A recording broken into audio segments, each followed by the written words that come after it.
Yo, what is going on, Comfy Gang? It's your boy Company here. First of all, yeah, long time no see. Sorry again for not uploading in a while. So for today's video, I'm basically going to be talking about or theorizing about the many stages of NEETdom. And, take what I say with a grain of salt in this video because, well, I'm basically talking out of my ass at this point, and there might not be any sort of like set order, or path to being a NEET, I guess. But at the same time, I've been kind of doing some thinking about this, and because I've been wanting to make this a video topic for a while now, but have been kind of like struggling how to like put it into words and stuff. But basically, I've been thinking about it, and yeah, I thought that perhaps there's certain sort of like common behaviors among NEETs that, and especially in terms of how their behaviors, their habits change over time, as well as their experiences, their subjective feelings and emotions and stuff and behaviors. So anyways, yeah, I thought I would try and like categorize that into different stages, and this is probably mostly going to be based off of me. So yeah, it might not apply to you exactly, but I hope you guys find this video interesting. And some key points before I start the video is that these stages are going to be in order of I guess, I don't know if severity is the right term, but like basically the longer a person stays in NEET, the more their behaviors will progress according to these different stages.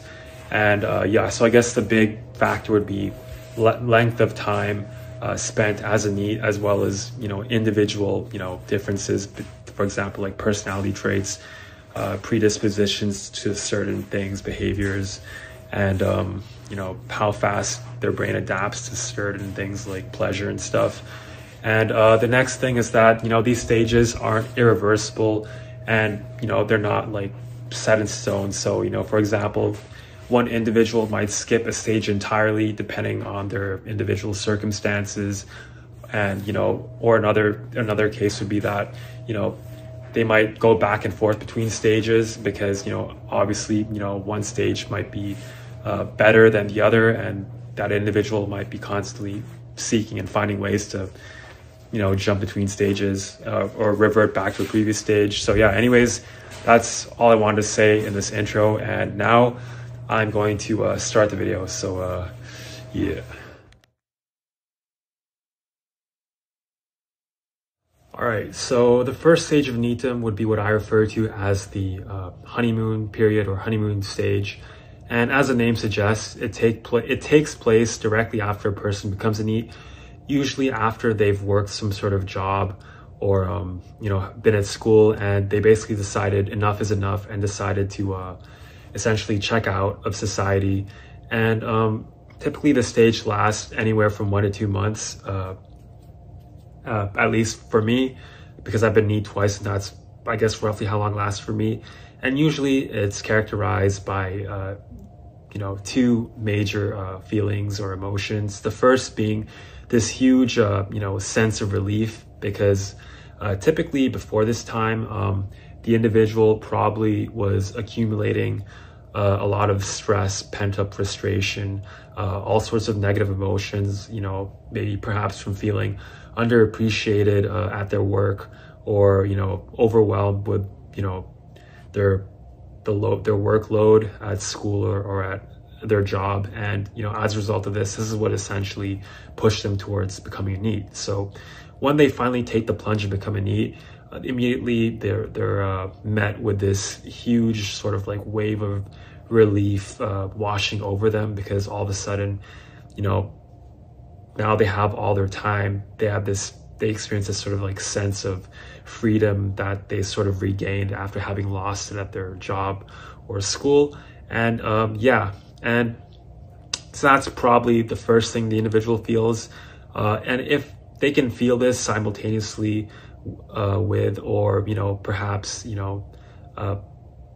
they might not feel this at all, because the second emotion that they might experience is probably some sort of guilt, because depending on the circumstances, perhaps they're if they're at school, then it's pretty common. But even if they're at like a job where they're highly respected, where people are constantly like pressuring them to stay at that job because of the money involved or the status involved, and they decide to quit because they feel that it's not worth the struggle, it's not worth the I guess the hustle, then they might also feel a huge wave of guilt, and this might, you know, cut into the feeling of relief. It might completely overwhelm it. In fact, all they might feel is guilt.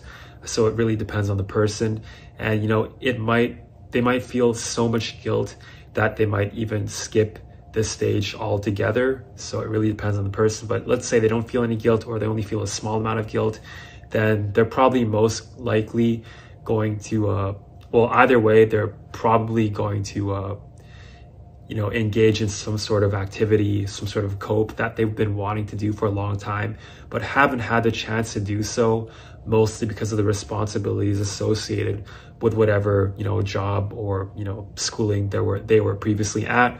And typically this will be something, you know, consumer related, consuming some sort of like thing like anime, video games, TV, documentaries, reading books, eating snacks at all, you know, sorts of hours, and, you know, any combination of these things. It might be even hobbies, but rarely so, I think. I honestly have no idea, but it depends on the person. But anyways, yeah, they'll typically engage in a set of activities that they've been wanting to do for a long time, and they will really enjoy it, because usually for the most part, people will still, you know, will most likely be feeling the sense of freedom and this feeling of relief from having this sort of burden lifted off of their shoulders.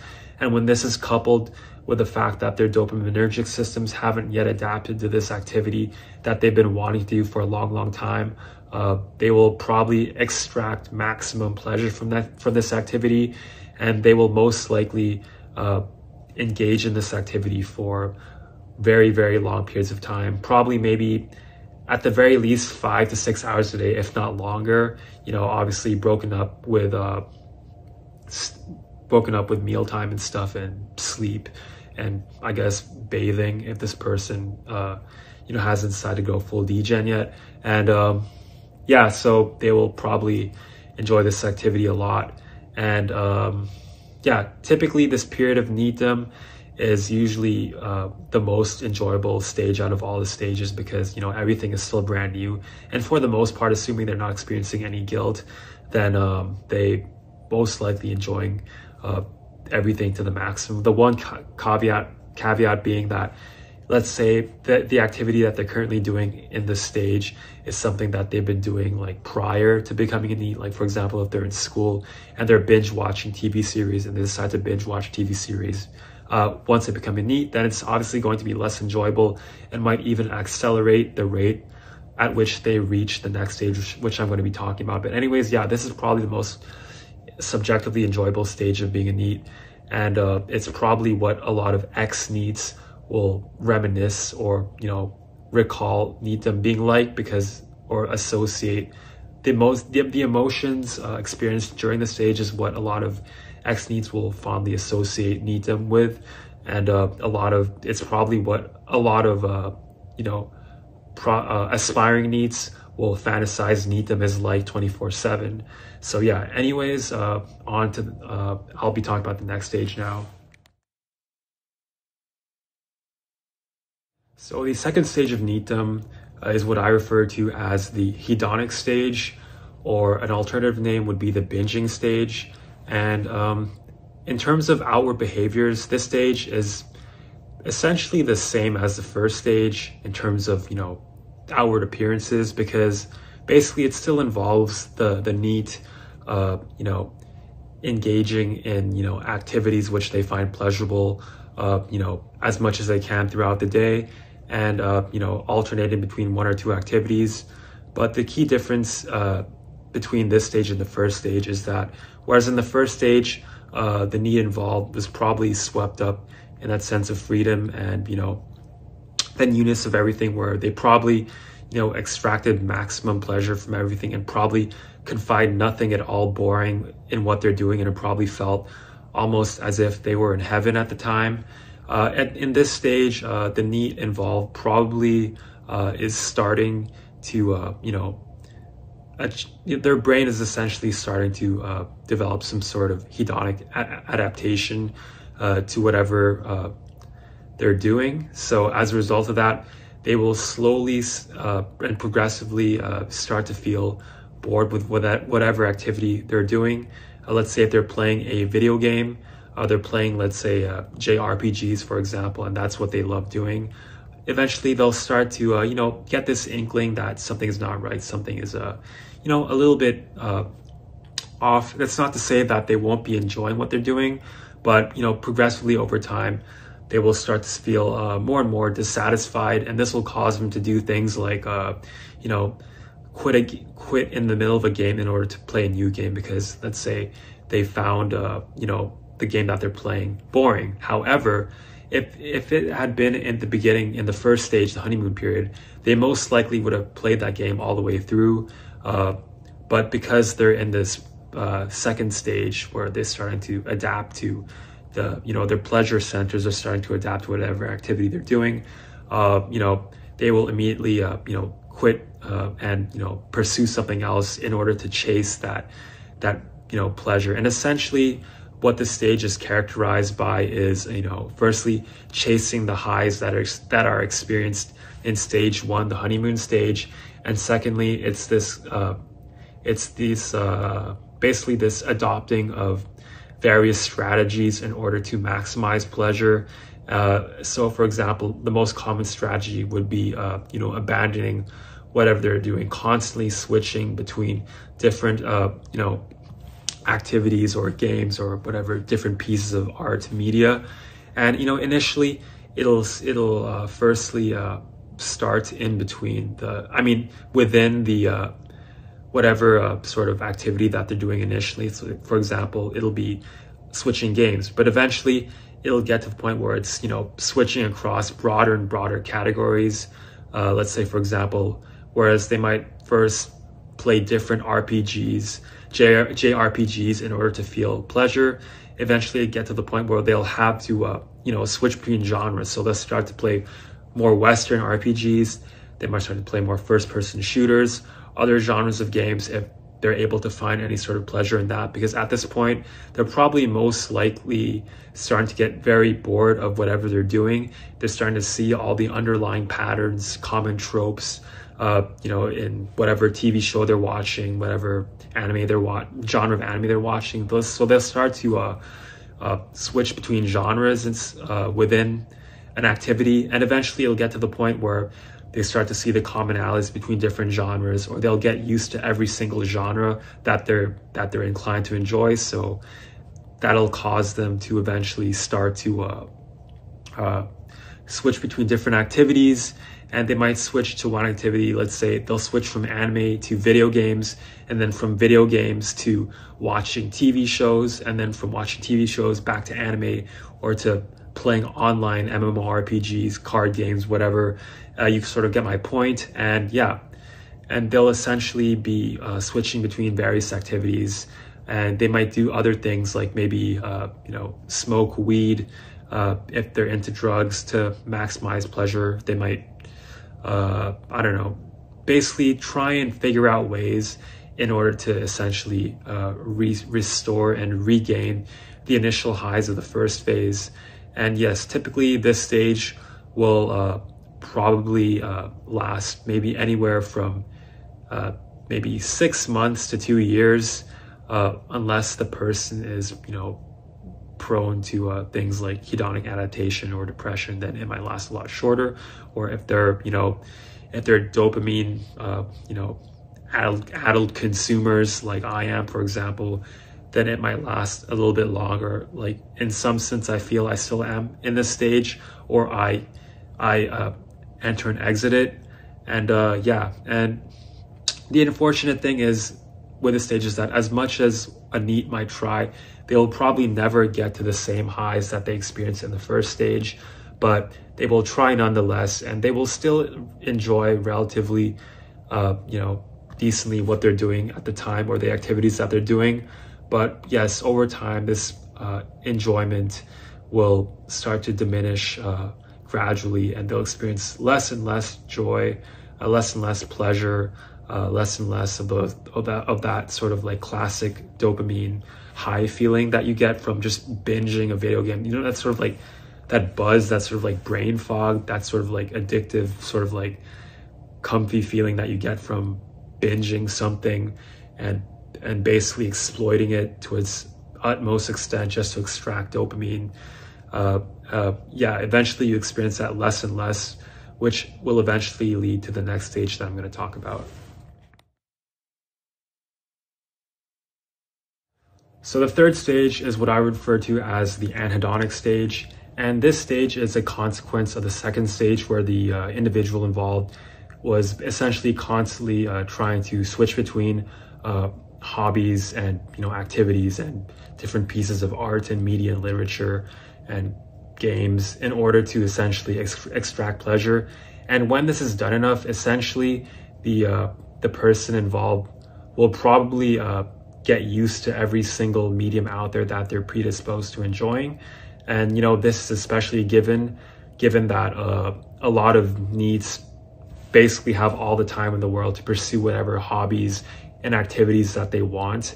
And because of that, they are more likely than not, or at a faster rate than people who have normal, I guess, work responsibilities to essentially reach this sort of stage, which is why you see a lot of normies are able to consume Marvel movies and stuff of that nature, because their consumer nature is partly stems from the fact that they don't have a chance to reach this sort of phase of basically absolute hedonic adaptation. I'm just coming up with cringe terms to describe what I'm talking about, so I apologize for that. But yeah, at this point, I said fucking absolute.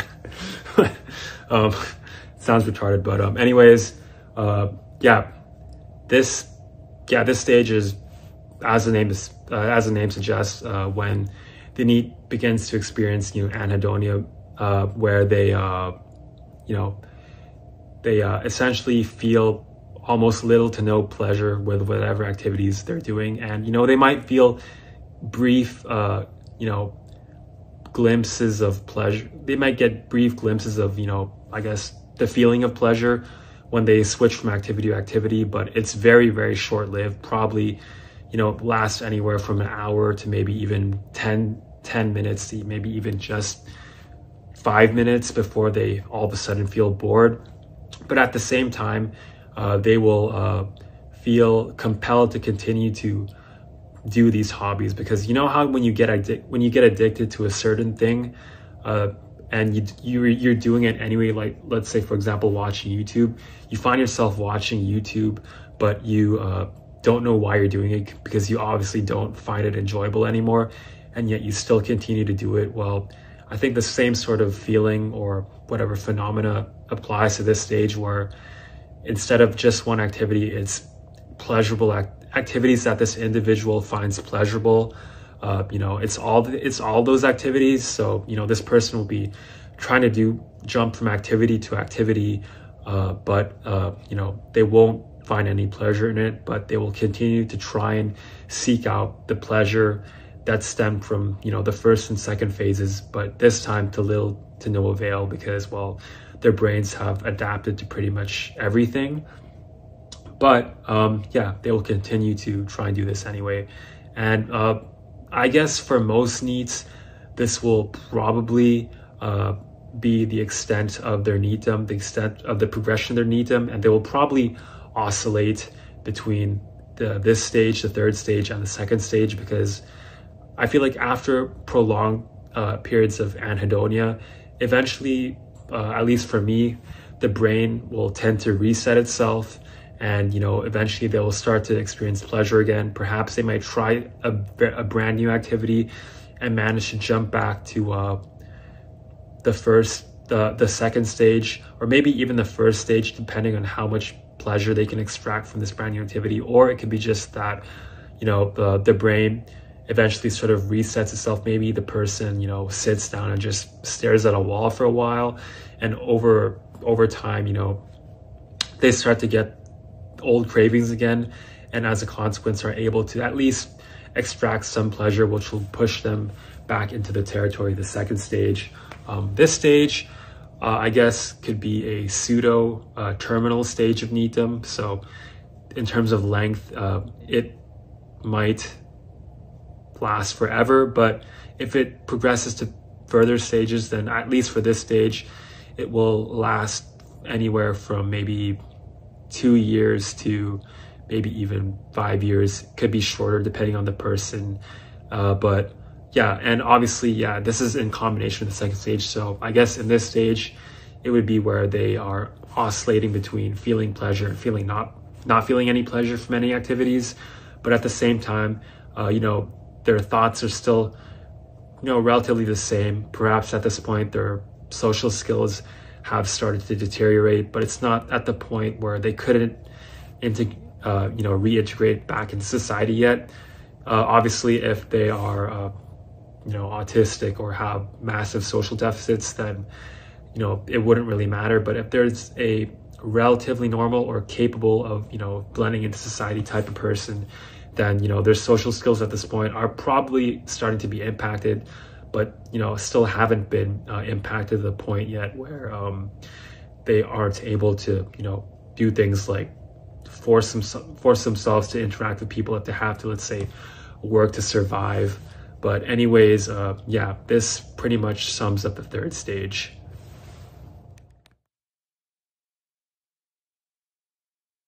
So the fourth stage of NEETM is what I would refer to as the depressive stage.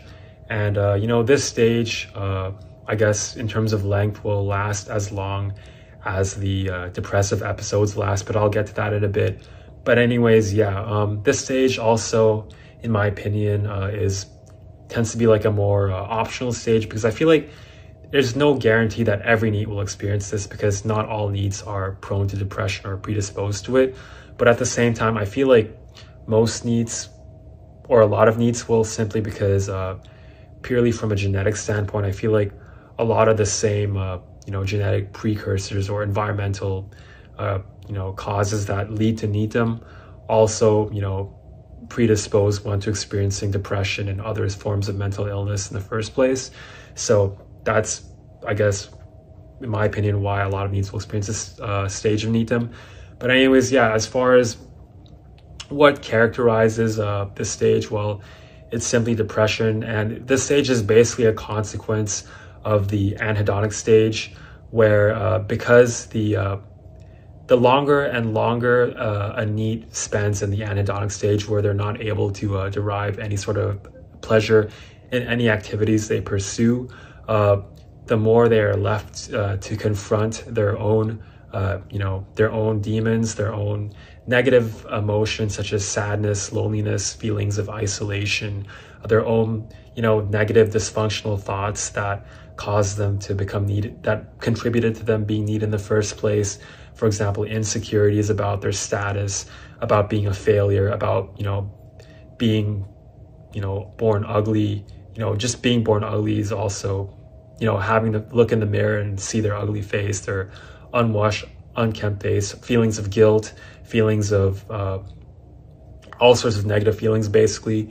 And when they're forced to confront this 24/7 over time, and the inability to escape this will most likely cause the NEET in question to spiral into a negative headspace of a lot of self-deprecating, self-critical, self-judgmental, as well as, you know, thoughts of resentment and you know, just feeling jaded and resentful at society and the world and at people and at themselves and at everything, pretty much. And the combination of these various thoughts and negative emotions, I feel, can eventually cause a NEET to spiral into a depressive episode. So which is where I guess I'll segue into the length of this phase. So basically, for those of you who don't know, depressive episodes can either be categorized as major or minor depressive episodes. Typically, one of the key distinguishing features between major and minor depression is the duration of the episode. So for example, short minor depression probably lasts anywhere from 2 weeks to maybe 2 months, versus longer major depressive episodes can last anywhere from several months, let's say like 7 months, all the way up to maybe even 2 or 3 years. And it's sometimes even permanent, although by that point, the person might have taken drastic measures by then. But that's so basically the length of this phase will last as long as the depressive episode lasts. And it's typically characterized by all of the symptoms of depression. Obviously, minor depressive episodes involve a lot less symptoms, and major depressive episodes involve more symptoms of more severity.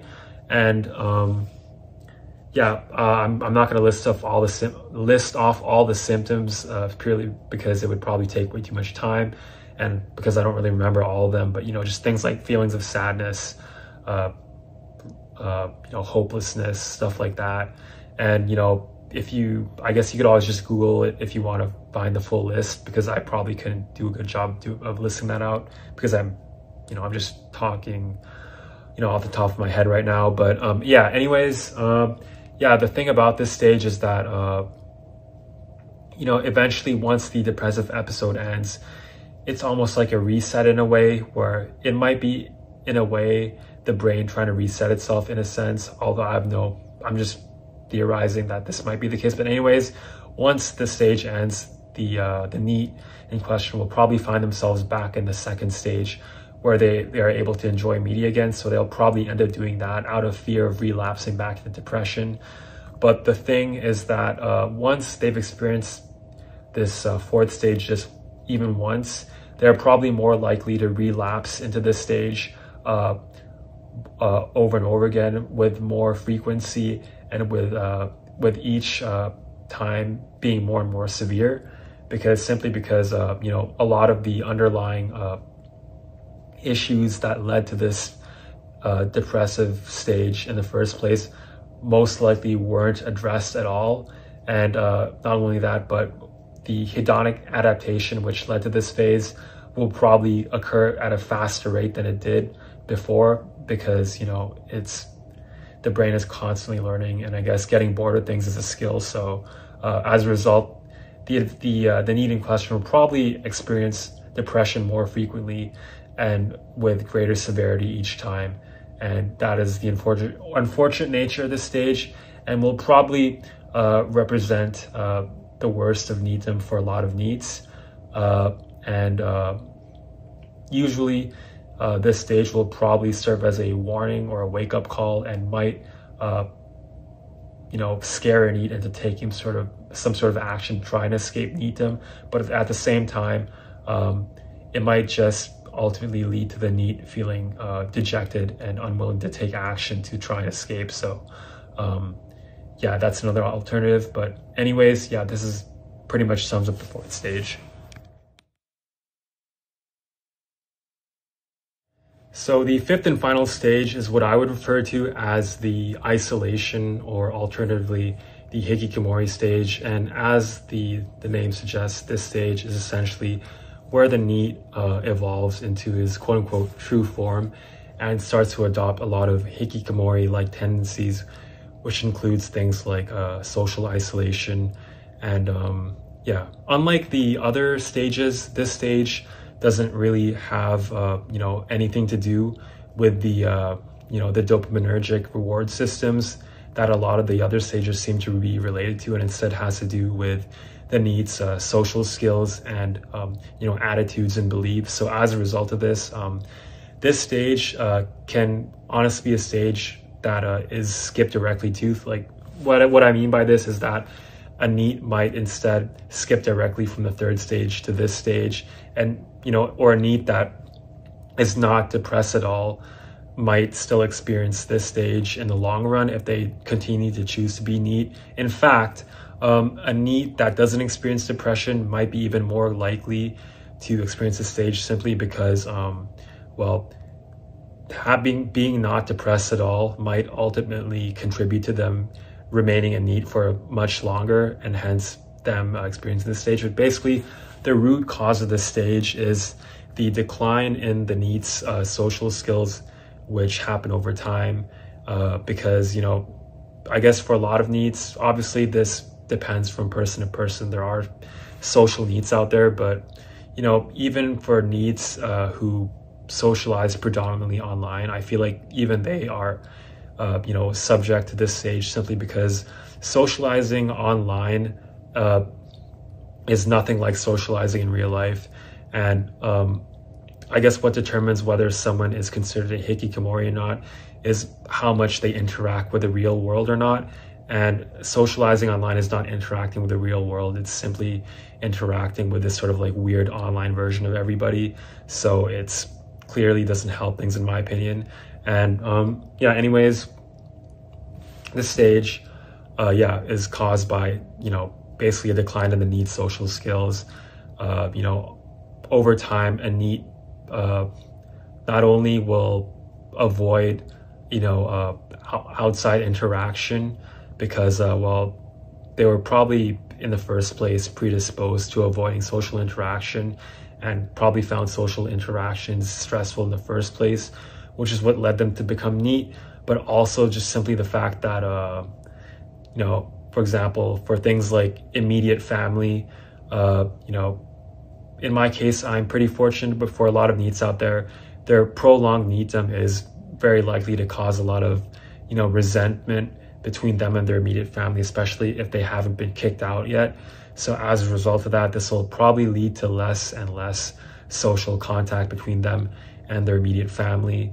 And also, yeah, they're just less likely to interact with the outside world at all because, well, that whole time they were at first binging hedonic entertainment, followed by, you know, experiencing depression and probably amotivation to do anything, which includes socializing. And over time, you know, a lot of the areas of the brain responsible for, you know, mediating social interaction and, you know, a lot of social skills that we take for granted, like managing your facial expressions, reading other people's intentions, their body language, you know, managing your intonation, your ability to speak and enunciate, all these sorts of skills which a lot of people, normies, take for granted, you know, or even NEETs, will begin to erode away because everything, you know, in the brain is quote unquote like a muscle, and you know, will essentially atrophy over time. And as a result of this, the NEET will eventually reach a point where his social skills have been so negatively affected by their prolonged NEETdom that when they incidentally have to interact with a family member, or, you know, are forced to do something like go to a grocery store, or, you know, maybe go to a doctor's appointment, it quickly dawns upon them that their prolonged NEETdom has essentially, you know, destroyed their social skills. And not only that, but that they're, you know, if they were to, they probably at this point feel very, very limited in the scope of, you know, their possibilities of in terms of like social interaction. And they also feel like if they were to try and interact with other people, it would probably lead to some sort of, you know, rejection. And this obviously is also rooted in a lot of unaddressed insecurities as far as like, you know, themselves goes.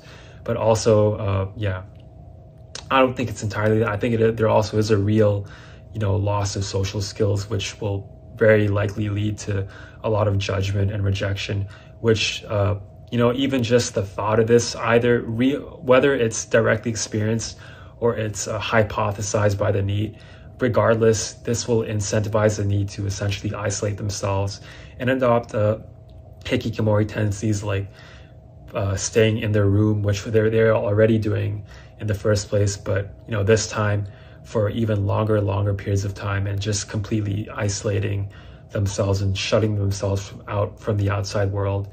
And I guess the prognosis for this stage is, I guess, that the likelihood of a NEET who reaches this stage reintegrating into society is very, very low, simply because the lack of social skills and the phobia, the agoraphobia, which most likely developed at this point, coupled with for example, a lot of misanthropic attitudes, beliefs, and tendencies, which most likely develop as a cope for the lack of social interaction, will probably become internalized at this point.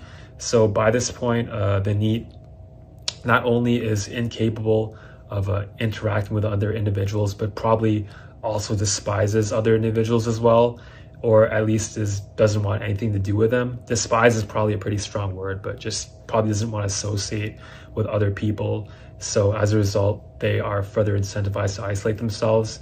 And furthermore, their pleasure or motivation systems are probably also negatively affected, to the point where they are no longer able to sustain things like a regular job. Even menial jobs would probably be unbearable, if not completely unmanageable, for most long-term NEETs who have reached this hikikomori stage, which further incentivizes them to essentially shut themselves off from the outside world and engage in escapism, and or just wallow in depression and misery, because at this point that probably seems a lot more comfortable than facing the outside world and having to deal with constant social rejection.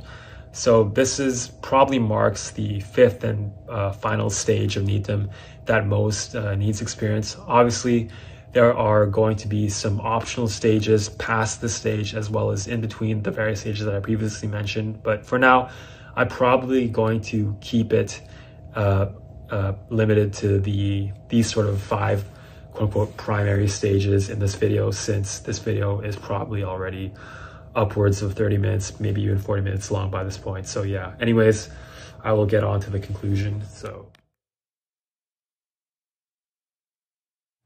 All right, so in conclusion, there are 5 stages or primary stages to NEETdom.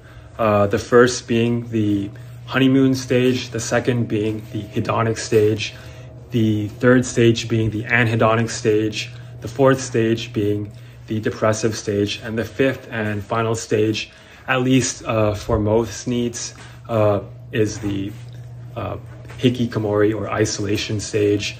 And there is another stage beyond that, but I will be talking about it in another video along with the other optional stages, simply because that stage, in my opinion, is probably very, very rare and very, very optional stage like the other ones. So that's why I'm not going to include it in this one. But yeah, anyways, if you guys were wondering what stage I consider myself in, it's hard for me to say because I feel like I probably am somewhere between the third and fourth stages, where I do experience minor depressive episodes sometimes, if you can even call them that. They don't even feel like depressive episodes in my opinion, because I don't get like really strong negative thoughts. It's mostly just more like an energy thing, like feeling very lethargic and bored and restless, but at the same time unable to enjoy anything. But it only lasts for maybe at most 2 to 3 weeks, and then I'm back to my usual self, where I can jump between hobbies and find at least some sort of enjoyment from what I'm doing. And some might be wondering if I'm in the quote-unquote hikikomori stage, but I don't believe this to be the case, because I have been out maybe once or twice in the past year, and although I didn't really enjoy it, I feel like my social skills have largely stayed the same. If anything, they almost improved a little bit now that I seem to have sort of given up on my life, and I feel like I have nothing to lose, which has actually in a way helped me. I'm not going to say I'm like confident, but I'm a little bit less insecure in a way because of my NEETdom. So in a way, my social skills have ironically improved, and therefore I don't consider myself a you know, to have reached this sort of like hikikomori stage, although I have on several occasions referred to myself as a hikikomori NEET because, well, so yeah, I guess it's hard to say. Maybe I am in the hikikomori stage. You know what? I probably am in the hikikomori stage, in all honesty. So yeah, there's that. So anyways, yeah, hope you guys found this video enjoyable and not too long and rambly. I'm gonna hopefully upload another video soon talking about the additional stages. But anyways, yeah, this is Company signing out. Peace.